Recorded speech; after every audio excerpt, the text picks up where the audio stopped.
All right, YouTube, how you doing? Welcome back to the channel. It is Friday. Happy Friday to everyone out there. I've said that 3 times for the MLB video, the first NBA video, and now this NBA video today, but you can never hear Happy Friday too many times. It is April 19th, and we have the Western Conference final play-in game here before, obviously, the official playoffs start. We have New Orleans taking on the Kings. I'm going to give you my lean on the spread. I'll give you my lean on the total, and then I have a player prop that I'm also liking in this spot. But as always, guys, keep an eye on the pinned comment for what we end up rolling with ourselves. All of our final plays will be listed in there. We're not going to go crazy. Only 2 games on the slate. We're looking at one of the games in today's video, so be conservative. Playoffs are about to start. We got baseball to look at too. You don't need to go crazy. We had a nice night on Wednesday. Don't want to, piss it all away here. But in terms of that nice night on Wednesday, we go 4-1, 2-1 in that Heat game, and then in the Bulls and Hawks game, we had a little mini sweep, fading Trae Young and backing Bogdanovich for 2-0. Cash there. And like I said in our previous NBA video, the fun don't stop. We have our ride of the day come through as well. It was Tyler Hero over 4.5 assists. Drop those hashtag ride of the days in the comments, guys. Looking forward to seeing what Classic rolls with in today's video because, or in today's videos, because he just hit and we're going to ride with him again. But make sure you guys get your picks in there so we can see what everyone is rolling with. Just use that hashtag ride of the day. But let's go ahead and jump into this game right now. The Pelicans sitting at 1.5-point dogs at home. Total sitting at 210. No Zion for the Pelicans as he gets hurt late in that game. And a lot of people thought that they should have won that game against the Lakers, but he's actually out in this game. Malik Monk also out for Sacramento, but the Pelicans coming off that loss to the Lakers. Sacramento coming off of, I didn't see this coming, a dominant win against Golden State there, so momentum definitely on the Kings side of things. And at home this season, the Pelicans 1-3 without Zion Williamson. That one win was against Detroit. They lost to San Antonio straight up. The other 2 are kind of, excusable though. OKC and Minnesota. So obviously those are tough games regardless. I think they only lost to Minnesota by a couple points as well. So there's something to be said for that. But that only win without Zion at home this year came against Detroit. And that was even still less than a double-digit win. Where do we stand on this game? Like I said, I was pretty damn impressed by what I saw out of the Kings in that game against the Warriors. So I'm going to roll with the Kings in this spot, minus 1.5 points. Pretty much them on the money line.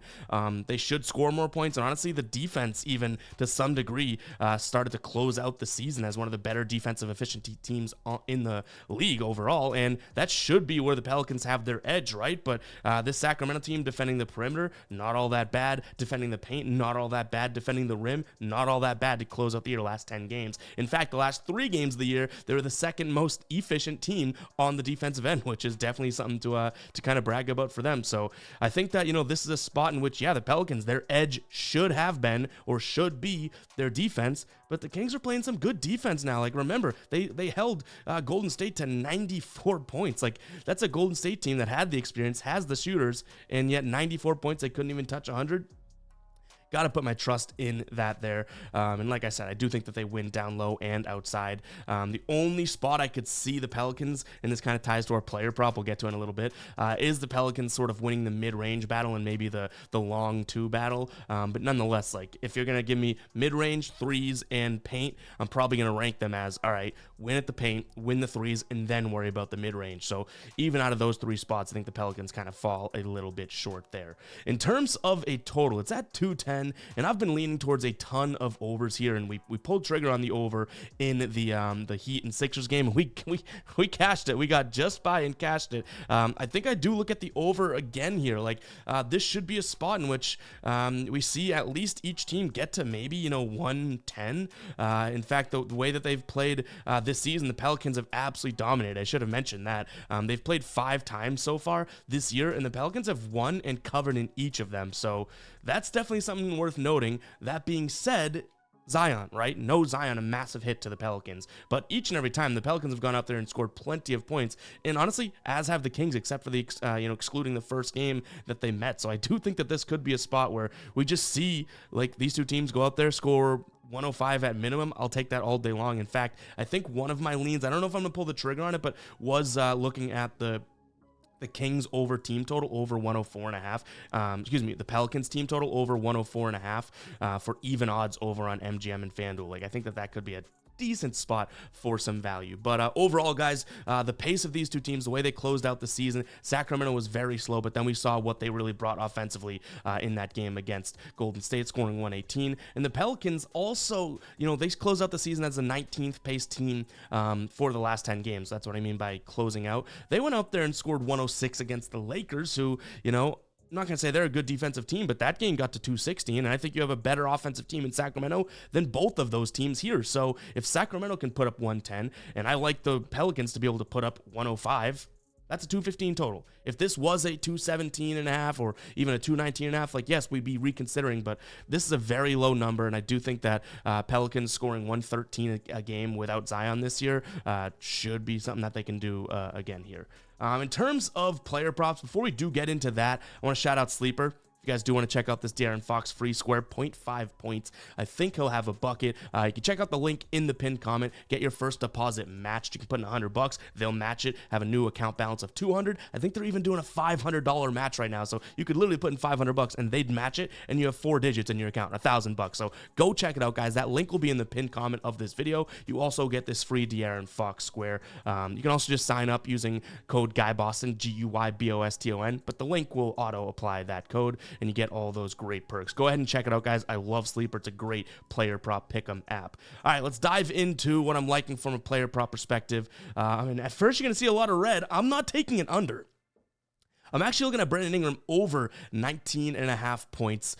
He should get to the foul line a few times against this Sacramento team as well, which is a nice thing to see. Overall, you can see that they are, in terms of guys getting to the line, 27th. But you see a lot of red here, right? And you're like, what the hell is that? Why are you taking the over? Well, first off, head-to-head, he actually looks pretty damn good, over 19.5 points. He just missed out on his last game here in January, and he landed at 15 points. Okay, that was bad. Didn't really shoot well, or shoot much, I should say. Only played 29 minutes. So if you were to say, okay, well, he's got to play at least, 30 minutes against Sacramento, then all of a sudden, boom, now he's all greened out, right? And on the season, that jumps up to, his normal minute allotment of 34%. He's hit that, or 34 minutes. He's hit that in 64% of games on the season. It's the games where he's not playing many minutes.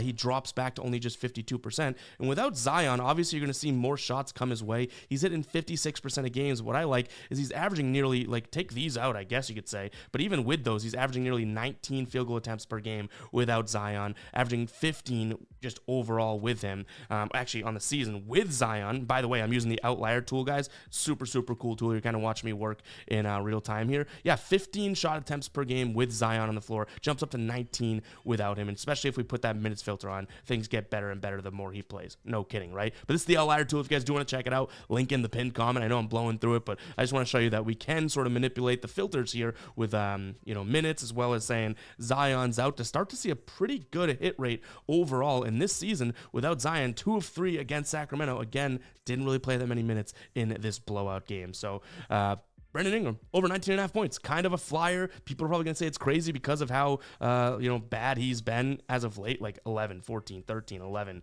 Yikes. But I'm taking the flyer on this. I think that he matches up well. Like I said, Pelicans should win the mid-range game. Brandon Ingram's forehead should have a tattoo that says mid-range on it. So I like his spot for that. And that's all I have as of right now. I like the Kings, I like the over, and I like Brandon Ingram. We may add some plays in the pinned comment, so definitely keep an eye on that. But yeah, that's what we got as of right now, and that's what we're finding the edge on. So hopefully you guys do enjoy. If you made it this far into the video, go ahead and comment 8. You made it past the 8-minute mark. We're off to a good start with the NBA playoffs. Hopefully we can keep that momentum going. Had a blast starting the NBA regular season, going up 64 units. I still can't believe that. Cha-ching. Hopefully don't piss that all away in the playoffs. But we'll catch you guys in the next one, all right? Peace out.